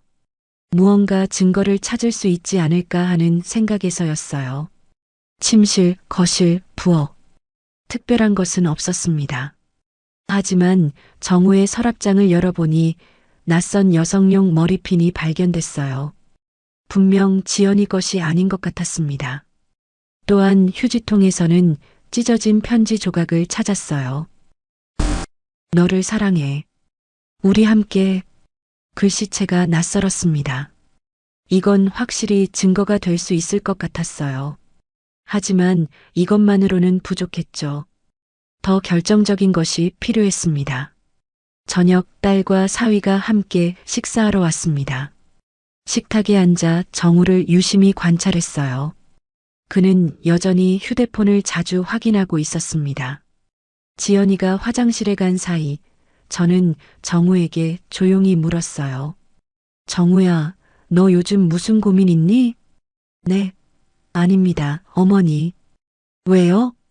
그냥 좀 달라 보여서 지연이한테 무슨 일 있는 것 같기도 하고. 아, 그런 거 없어요. 다 잘 지내고 있습니다. 사위의 눈빛에서 불안함을 읽을 수 있었어요. 그는 제 시선을 피하며 대답했습니다. 한 주가 지나고 저는 점점 지쳐갔어요.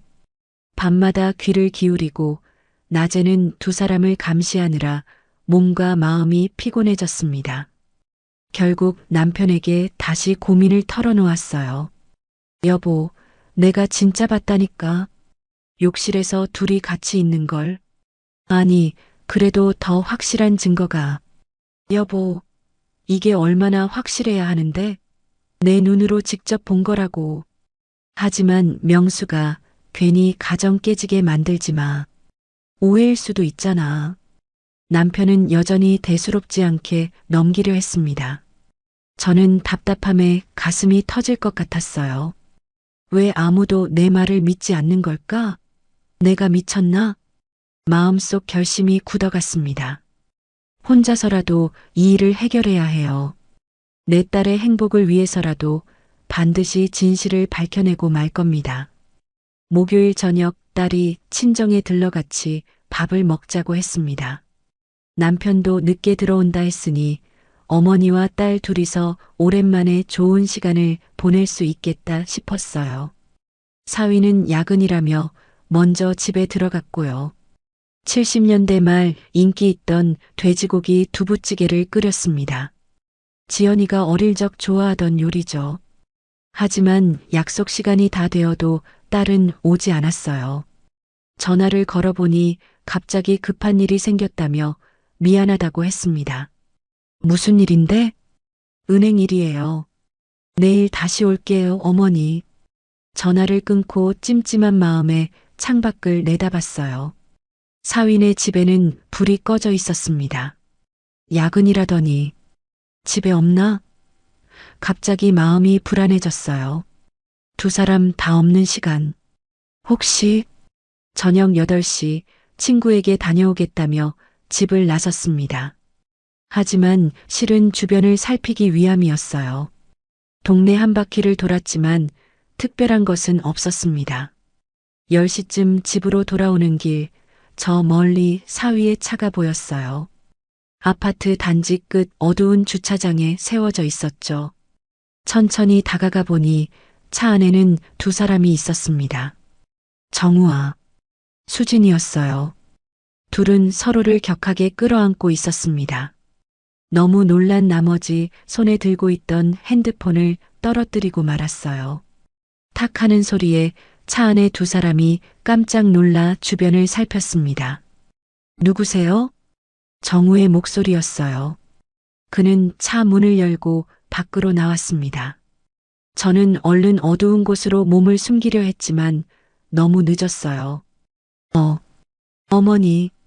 정우가 저를 발견하고 얼굴이 하얗게 변했습니다. 수진도 차에서 내려 놀란 표정으로 저를 바라봤어요. 김 여사님, 수진의 목소리가 떨렸습니다. 저는 그 자리에 얼어붙은 듯 서 있었어요. 머릿속이 하얘지고 다리에 힘이 풀려 주저앉을 뻔했습니다. 지금까지 의심만 했던 것이 확실한 현실이 되어 눈앞에 펼쳐진 순간이었죠. 어머니, 이거 오해예요. 제가 설명할 수 있어요.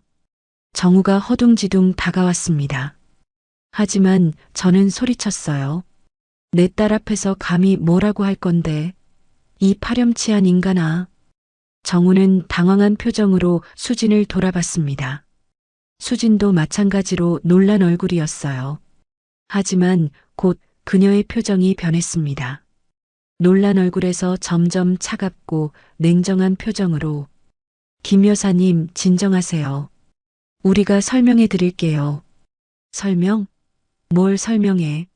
내가 눈으로 다 봤는데. 저는 격분해서 소리쳤고 주변 이웃들이 창문을 열고 바라보기 시작했습니다. 이제 모든 것이 공개될 판이었어요.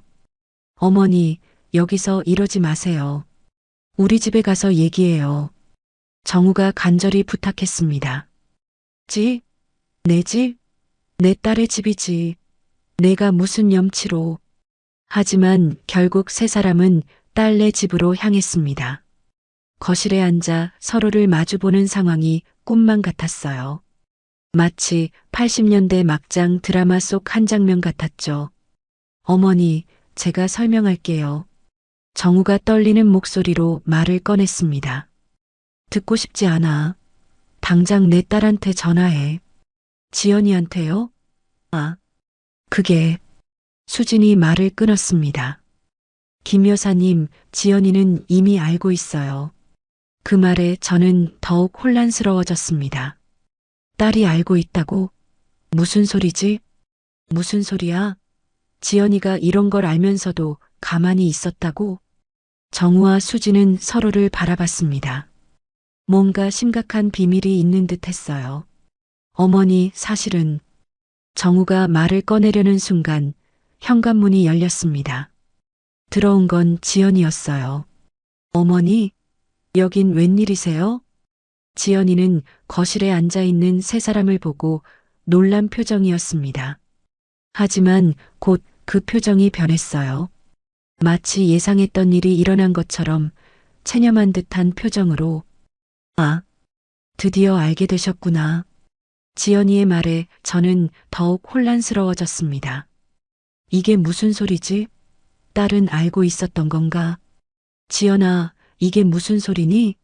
너 알고 있었어? 네, 어머니. 다 알고 있었어요. 지연이는 무거운 발걸음으로 거실로 들어와 소파에 앉았습니다. 그녀의 눈에는 눈물이 고여 있었어요. 왜 말하지 않았니?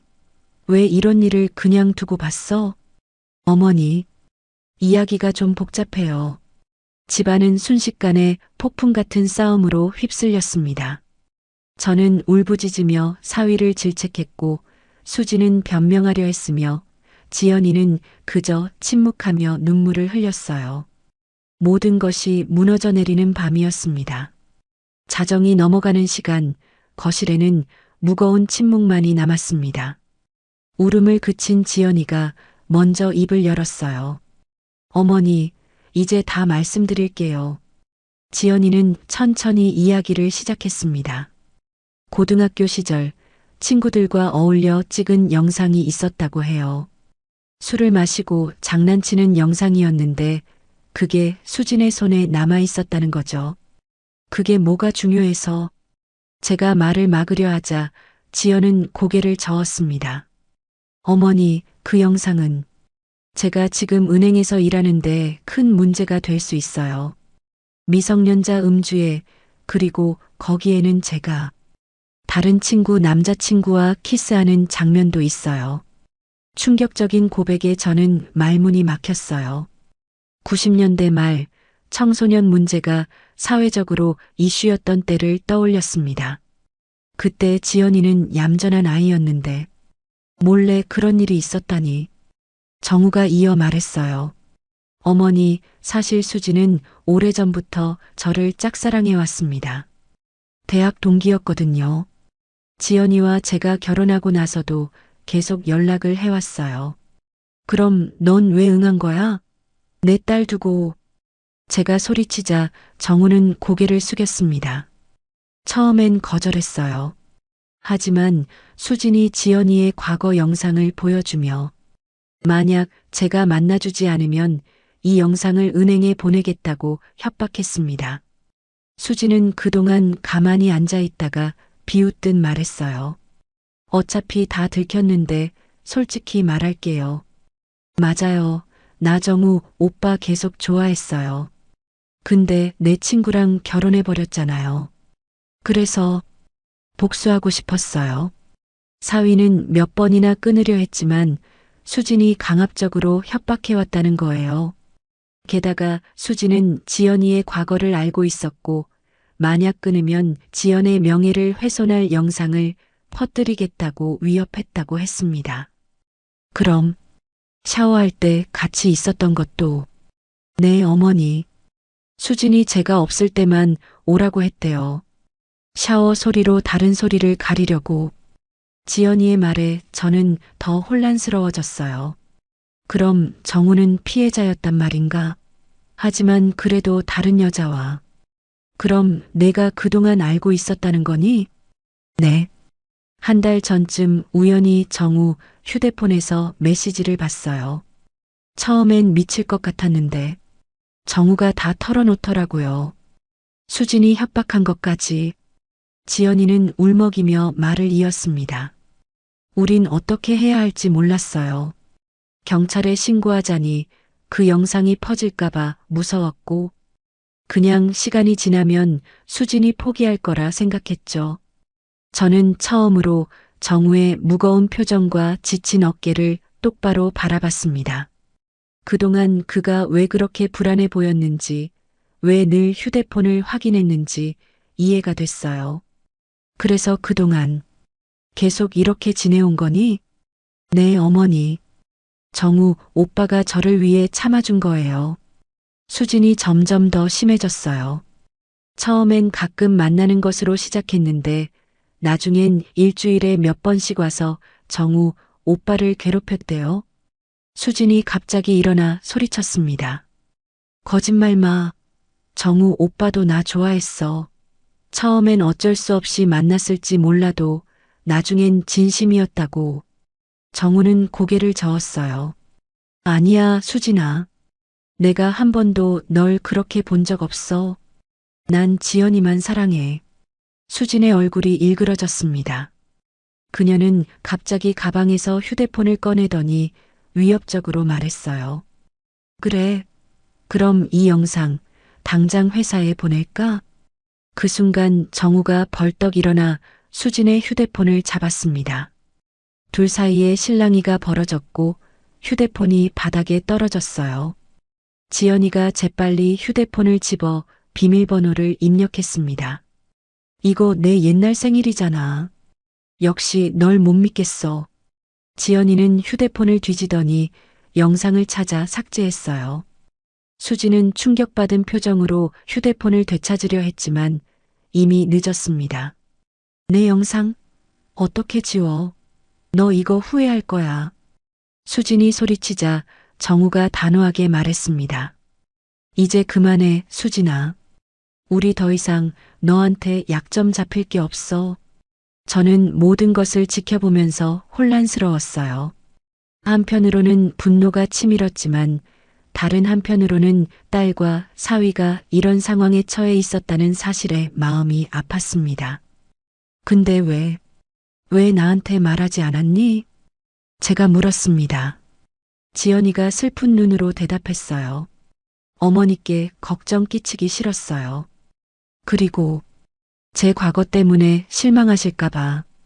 그 말에 저는 딸을 꼭 안아주었습니다. 아무리 딸이 성인이 되었어도 어머니에겐 여전히 보호해야 할 아이인 거려. 바보 같은 아이. 내가 무슨 짓을 해도 엄마는 널 사랑해.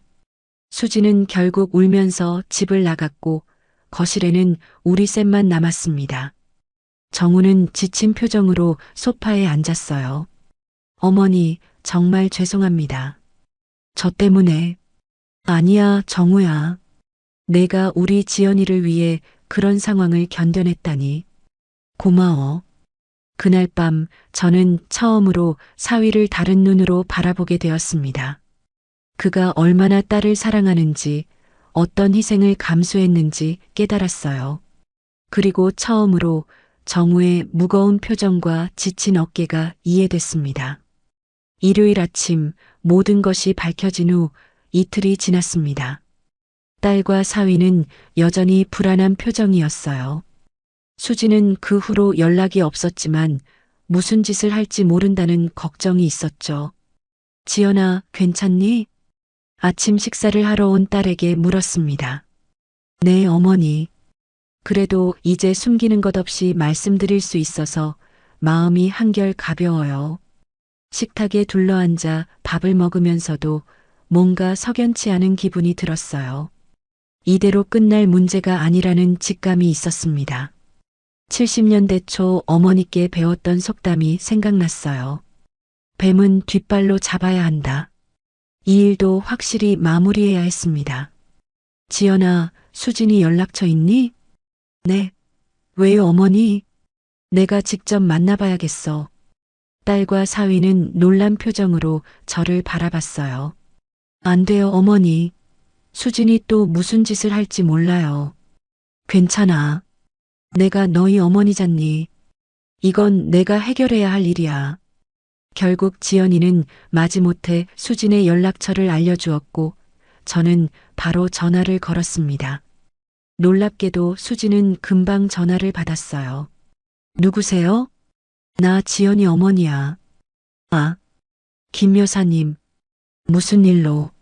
만나자. 할 얘기가 있어. 잠시 침묵이 흐른 후 수진이 대답했습니다. 어디서요? 동네 카페에서 만나기로 했어요. 내심 수진이 나타나지 않을 거라 생각했는데 약속 시간보다 5분 일찍 그녀가 도착했습니다. 자신감 넘치던 그 모습은 온데간데없고 창백한 얼굴로 앉아 있었어요. 어서 와라. 제가 먼저 말을 걸었습니다. 무슨 말씀하실지 알아요. 저 욕하시려고 부르신 거죠? 수지는 방어적인 태도였습니다.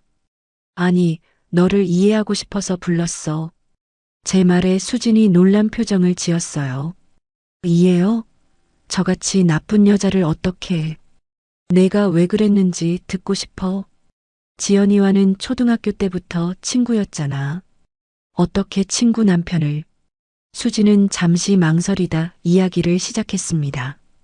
대학 시절 정우를 처음 만났을 때부터 좋아했다고 해요. 하지만 정우는 그녀에게 관심이 없었고 오히려 같은 과 후배인 지연이와 사귀기 시작했죠. 그 후 둘이 결혼한다는 소식을 들었을 때 수지는 큰 배신감을 느꼈다고 합니다. 저는 8년 동안 정우 오빠를 좋아했어요. 근데 내 친구가 와서 단 1년 만에 결혼해버렸다고요. 얼마나 화가 났는지 아세요? 저는 차분히 대답했습니다. 그래도 그건 내 잘못이 아니야. 사람 마음은 어쩔 수 없는 거잖니. 하지만 내가 한 행동은 저도 알아요. 제가 나빴어요. 하지만 너무 화가 나고 질투가 나서 수진의 눈에 눈물이 고였습니다. 순간 저는 그녀가 그저 상처받은 어린 아이 같다는 생각이 들었어요. 하지만 곧 그녀의 표정이 변했습니다. 근데 이제 와서 뭐가 중요해요? 어차피 다 끝난 일인데. 아니, 끝난 게 아니야. 내 딸 가정을 망치려 한 내 행동은 용서할 수 없어. 저는 단호하게 말했습니다. 내 딸을 이렇게 만든 게 너냐? 수지는 웃으며 말했습니다. 원래부터 언니 남편은 내 거였어요, 아주머니. 그 말에 분노가 치밀었지만 저는 침착함을 유지했어요. 가방에서 녹음기를 꺼냈습니다. 지난 한 달간 제가 모아둔 증거와 정우의 음성 녹음이었어요. 정우가 수진에게 그만하자고 말하는 내용, 수진이 협박하는 내용이 담긴 녹음이었습니다. 이제 그만해. 경찰에 넘길 거야. 수진의 얼굴이 하얗게 질렸습니다. 그거 불법 녹음이잖아요. 증거로 인정 안 돼요. 그럴까? 우리 동네 경찰서장이 내 남편 고등학교 동창인데 한번 물어볼까? 그리고 이건 협박이야. 형사처벌 대상이라고. 사실 법적으로 어떻게 될지는 저도 확실치 않았어요. 하지만 수진을 압박하기 위해 강하게 나갔습니다. 게다가 내가 지연이에게 한 협박도 있지. 그 영상 말이야. 그건 이미 삭제됐잖아요. 백업본 없다고 확신해? 그리고 그 영상을 이용해 협박한 증거는 여기 있어. 수진의 표정이 점점 굳어갔습니다. 그녀는 자리에서 벌떡 일어나더니 가방을 집어들었어요. 됐어요. 그냥 내가 잘못했다고 할게요. 이제 그만 괴롭히세요. 앉아. 제 목소리가 카페 안에 울렸습니다. 주변 사람들이 우리를 쳐다봤지만 신경 쓰지 않았어요. 너 이제 어떻게 할 거니? 뭐가요? 내 딸 가정에 더 이상 얼씬도 하지 않겠다고 약속해. 수지는 한동안 말이 없었습니다. 마침내 그녀가 작은 목소리로 말했어요. 알았어요. 다시는 정우, 오빠랑 지연이 언니 앞에 나타나지 않을게요. 그것만으론 부족해. 내가 지연이와 정우에게 한 짓은 쉽게 용서받을 수 있는 게 아니야. 그럼 제가 뭘 어떻게 해야? 서울 떠나. 제 말에 수진이 놀란 눈으로 쳐다봤습니다. 네. 다른 도시로 가라. 멀리. 여기 있으면 내 딸이 계속 불안해할 거 아니냐. 그게 말이 돼요? 저 여기서 일하고 있는데. 선택해. 아니면 이 녹음본 갖고 경찰서에 가든지. 싸늘한 기운이 돌았고 수지는 한참을 생각하더니 고개를 끄덕였습니다. 알았어요. 이번 주말에 부산으로 내려갈게요. 거기 사촌이 있거든요. 약속하는 거다? 네. 약속할게요. 수진의 눈에는 눈물이 고여 있었지만 저는 동정심을 느끼지 않았어요.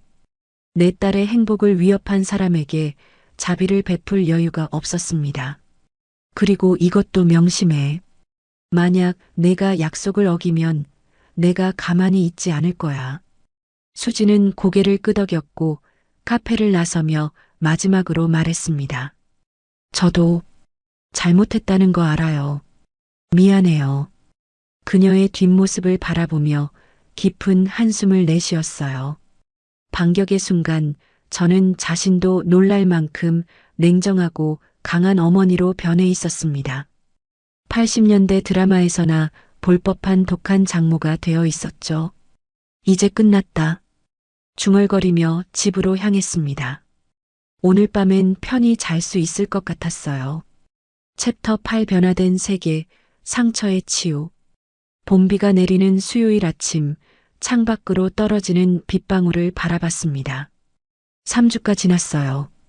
수지는 약속대로 부산으로 내려갔고 우리 가족에게는 다시 평화가 찾아왔습니다. 하지만 마음속 상처는 쉽게 아물지 않았죠. 주방에서 김치찌개를 끓이며 생각에 잠겼어요. 70년대 말 제가 갓 결혼했을 때 시어머니께 배운 레시피입니다. 그때는 요리도 서툴고 시집살이가 힘들었는데 세월이 참 빠르게 흘렀네요. 전화벨이 울렸습니다. 지연이었어요. 어머니, 저희 오늘 저녁에 갈게요. 그래, 아버지도 일찍 들어온다고 하셨어. 최근 들어 딸과 사위가 자주 놀러 오게 되었습니다. 예전엔 어색하고 불편했던 사이였는데 이제는 오히려 더 가까워진 것 같아요. 역설적이게도 그 사건이 우리 가족을 더 단단하게 만들어 주었습니다. 저녁 6시 딸과 사위가 도착했습니다. 정우는 예전보다 훨씬 밝은 표정이었어요. 더 이상 휴대폰을 자주 확인하지도 않고 지연이와 눈을 마주치는 횟수도 늘었죠. 어머니, 이거 어머니 좋아하시는 약과예요. 정우가 선물을 내밀었습니다. 고마워, 정우야. 식탁에 둘러앉아 저녁을 먹으며 이야기를 나눴습니다. 지연이가 조심스럽게 물었어요. 어머니, 수진이한테 연락 온 거 있어요? 아니, 없어. 걱정 말거라. 정말 부산에 있는 걸까요? 그럴 거야. 그 아이도 이제 정신 차렸을 거라고 믿어. 남편이 텔레비전을 보며 말했습니다. 이젠 다 지난 일이니 잊어버려. 앞으로만 보자고. 식사를 마치고 거실에 앉아 차를 마시는데 정우가 갑자기 무릎을 꿇었어요.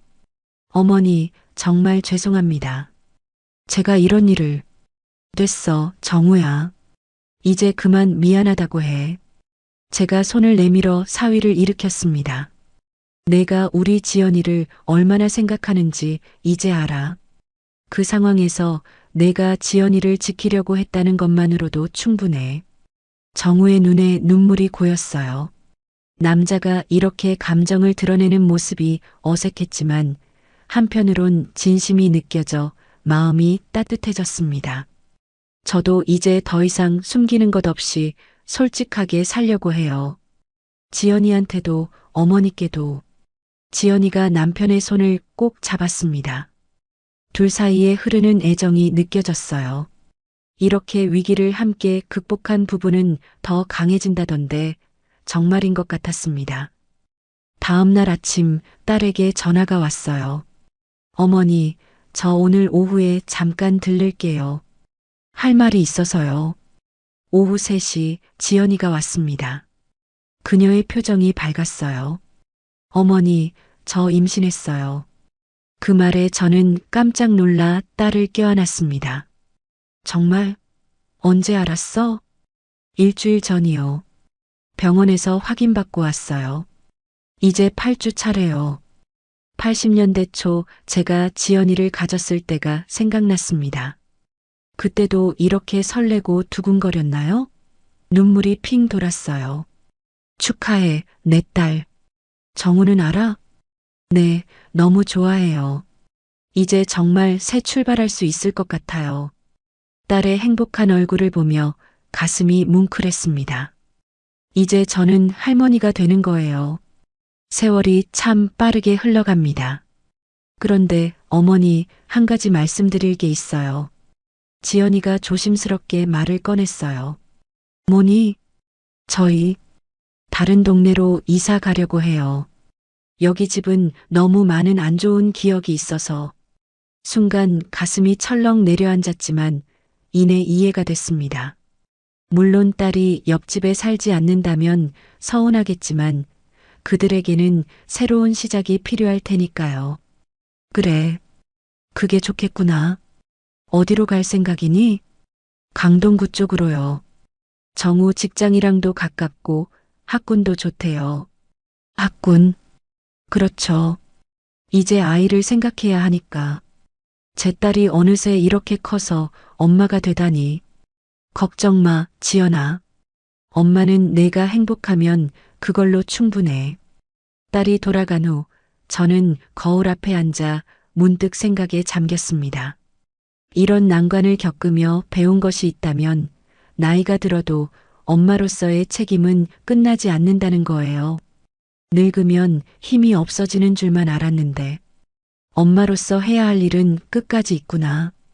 작은 미소가 번졌습니다. 58년을 살아오면서 경험한 모든 것들이 지금의 저를 만들었고 그 경험으로 딸의 가정을 지킬 수 있었어요. 90년대 통닭집을 운영하며 배운 강인함, 자녀를 키우며 터득한 지혜. 모든 것이 헛되지 않았습니다. 며칠 후 사위는 조용히 찾아와 감사 인사를 했어요. 어머니, 사실 그날 밤 이후로 수진이 저한테 다시는 연락하지 않았어요.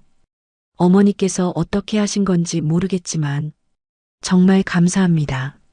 사위둔 어머니가 장모가 아니라 친정어머니라는 말 들어봤니?